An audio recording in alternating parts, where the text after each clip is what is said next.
Sahabat Excellence, tahukah Anda bahwa banyak orang melakukan cara-cara persuasi tanpa betul-betul memahami prinsip psikologi persuasi, sehingga tidak betul-betul berdampak terhadap terciptanya closing? Yuk, dapatkan jawabannya. Apa sajakah gerangan prinsip psikologi persuasi yang akan mampu meningkatkan penjualan Anda lebih dahsyat lagi?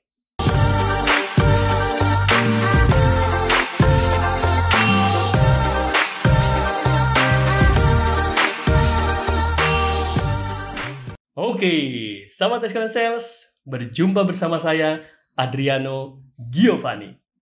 Dan sesuai dengan yang apa saya sampaikan tadi, di pertemuan kali ini, kita akan membahas prinsip psikologi persuasi.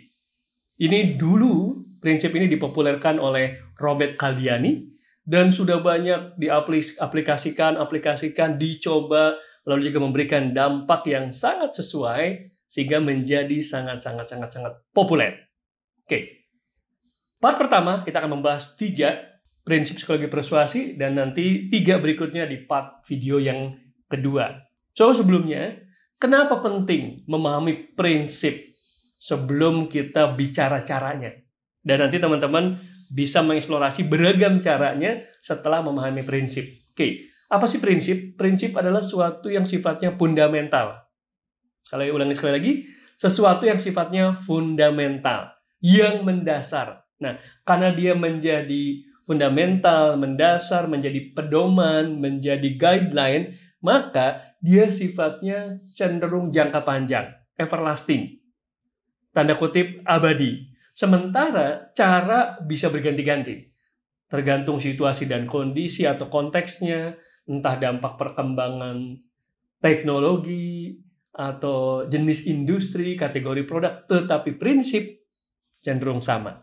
So, di video kali ini saya akan menjelaskan prinsipnya dan memberikan beberapa contoh tugas teman-teman mengeksplor dari pemahaman prinsip ini, cara-cara apa yang bisa saya lakukan. Oke, prinsip psikologi persuasi yang pertama adalah prinsip timbal balik. Oke, nah, bicara persuasi untuk sama-sama memahami ya, bahwa persuasi itu bukan sekedar menginformasikan, tetapi membuat orang melakukan apa yang kita inginkan atau kita harapkan. Dan ini tentunya sangat dibutuhkan oleh teman-teman yang bergerak di dunia penjualan, atau Anda para leader, untuk mempersuasi tim Anda.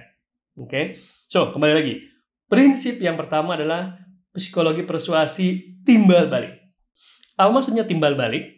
Yaitu adalah seseorang atau sekumpulan orang akan lebih mudah dipersuasi atau terpersuasi ketika dia sebelumnya sering mendapatkan pemberian sesuatu. Jadi timbal balik. Ya. Jadi timbal balik ini memberikan, lalu kita akan bisa mendapatkan, konteksnya bisa luas. Contoh, seseorang yang sering memberikan perhatian kepada seseorang yang lainnya, itu akan membuat si orang yang mendapatkan perhatian akan memiliki keinginan untuk memberikan kebaikan sebagai balasan. Atau bukan hanya perhatian, memberikan buah tangan. Coba bayangkan, Anda punya sahabat atau punya tetangga yang rutin, katakanlah seminggu sekali, pulang dia kerja mampir, membawakan oleh-oleh, buah tangan, gorengan, atau donat, Jeko, atau Dunkin, ya donat-donat apapun terserah.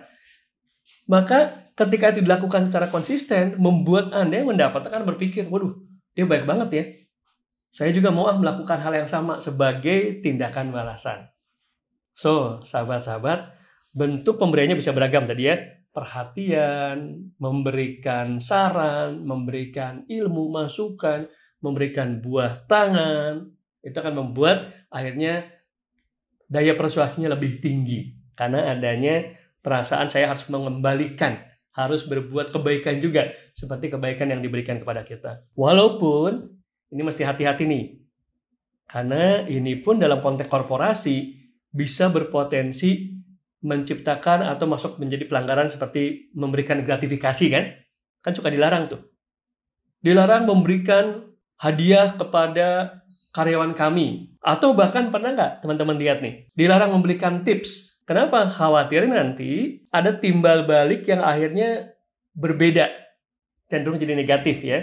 Tapi kita bicara secara umum, prinsip ini prinsip yang memang lazim. Jadi kalau Anda yang sering bikin-bikin konten di sosial media, kan ada istilah ya, sharing. Jadi jangan bikin konten yang isinya langsung jualan. Sharing dulu.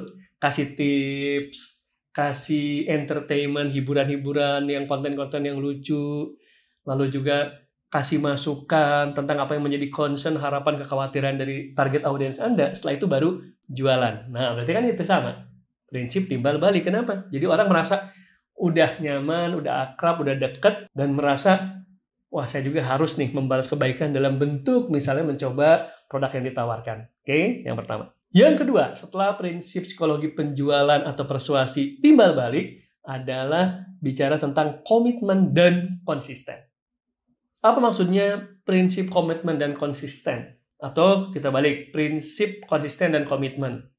Kurang lebih sama ya. Tetapi esensinya adalah bahwa kita itu manusia itu akan lebih mudah diajak untuk dipersuasi ketika mulai dari komitmen-komitmen yang kecil dulu. Misalnya, ya nggak apa-apa, yang penting beli sedikit dulu, atau beli dengan nilai rupiah yang murah dulu. Setelah itu, konsisten, rutin, terjadi repeat order. Lama-lama, lebih mudah untuk komitmen-komitmen dengan nilai yang besar, dan tetap konsisten. Jadi, teman-teman jangan khawatir nih, ketika menawarkan, berikan beberapa pilihan. Biasanya kan orang misalnya nawarin dulu nih, yang harga 1 juta. Padahal kita punya line up dengan harga di bawahnya. Nggak apa-apa kan, itu memang begitu. Nanti orang mengatakan, wah ketinggian harganya, ada nggak yang lebih murah? Nah kita kasih yang lebih murah, nggak apa-apa juga. Jangan kita merasa, waduh, akhirnya nanti dealnya yang lebih murah. Yang penting ada komitmen dulu. Dari komitmen merasakan, mendapatkan pemahaman tentang bahwa produknya ini bagus, bermanfaat. Akhirnya nanti penawaran kita berikutnya untuk harga yang lebih tinggi, lebih mudah. So, saya simpulkan, prinsip psikologi persuasi, komitmen, dan konsisten. Orang akan lebih mudah dipersuasi mulai dari komitmen-komitmen yang kecil. Atau bahkan, wah ini satu lagi nih, tadi yang berbentuk contoh pertama, ini contoh kedua, bahkan dalam bentuk komitmen percakapan. Ada yang disebutkan istilahnya kita membuat statement pernyataan yang dijawab secara verbal ataupun tidak, itu jawabannya pasti iya. Contoh, saya lagi datang ke tempat customer, lagi visit. Lalu kita membuat pernyataan gini, dan lagi hujan. Wah, ini hujan terus ya Pak. Semoga daerah-daerah yang rawan banjir nggak banjir ya.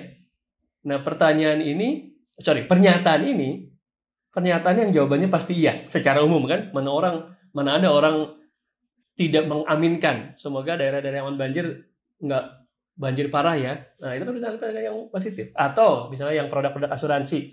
Saya yakin Pak, hampir semua orang tua bisa dikatakan pasti peduli dengan mempersiapkan pendidikan terbaik untuk putra-putrinya. Itu statement kan? Dalam hati, yes. Ada orang mengatakan yes. Nah, itu bentuk juga membangun komitmen, statement. Ada, bisa dipakai juga. Semakin banyak kita menciptakan statement-statement yang dijawab yes, berarti itu sudah menuju kesepakatan yang besar. Atau ujungnya close the deal. Oke, yang kedua. Yang terakhir, yang ketiga. Untuk video part pertama ya. Dari prinsip psikologi persuasi. Yang ketiga adalah prinsip psikologi persuasi otoritas. Artinya apa? Artinya seseorang atau sekumpulan orang akan lebih mudah terpersuasi oleh seseorang yang memiliki otoritas atau figur otoritas. Figur otoritas itu yang dianggap yang punya power ya, punya power. Contoh, mahasiswa, ya figur otoritasnya adalah dosen. Jadi apa yang dikatakan dosennya itu akan lebih mudah diikuti. Atau tadi para mahasiswa, lalu figur otoritasnya adalah influencer.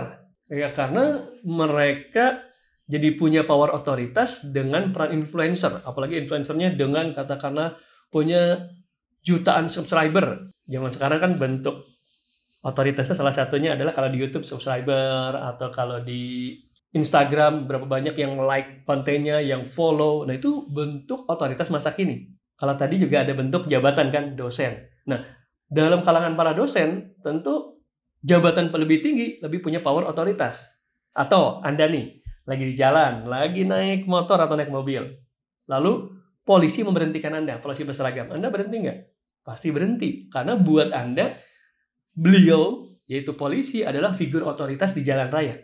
Jadi buat Anda, seorang penjual bisa juga membangun otoritasnya melalui, pertama, ekspertisnya. Anda yang bergerak di dunia keuangan, Anda benar-benar expert tentang dunia keuangan. Nah, itu menjadi otoritas Anda. Jadi Anda lebih punya daya pengaruh. Dokter di hadapan pasiennya juga punya otoritas karena ekspertisnya. Itu contoh lain lagi. Nah, balik lagi ke contoh dunia penjualan.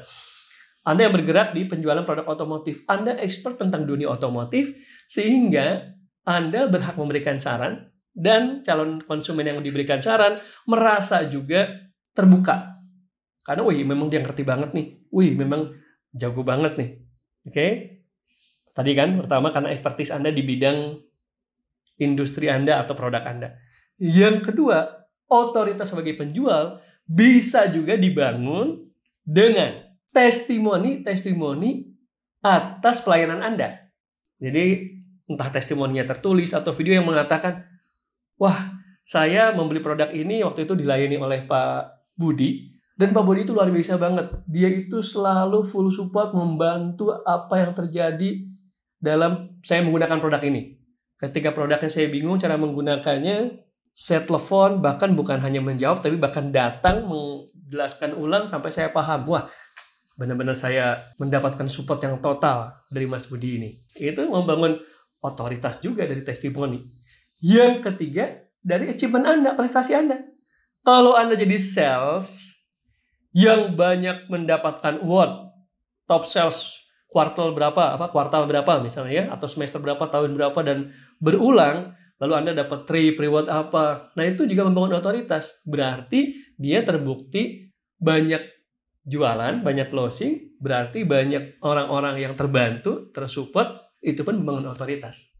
So, sahabat-sahabat, kita simpulkan di video pertama, prinsip psikologi persuasi, ada 3. Prinsip timbal balik, bahwa orang lebih mudah terpersuasi ketika dia sudah mendapatkan sesuatu dulu, dan dia memiliki keinginan untuk membalas kebaikan Anda, bentuknya apapun. Yang kedua, prinsip komitmen dan konsisten. Dan yang ketiga adalah prinsip psikologi persuasi otoritas.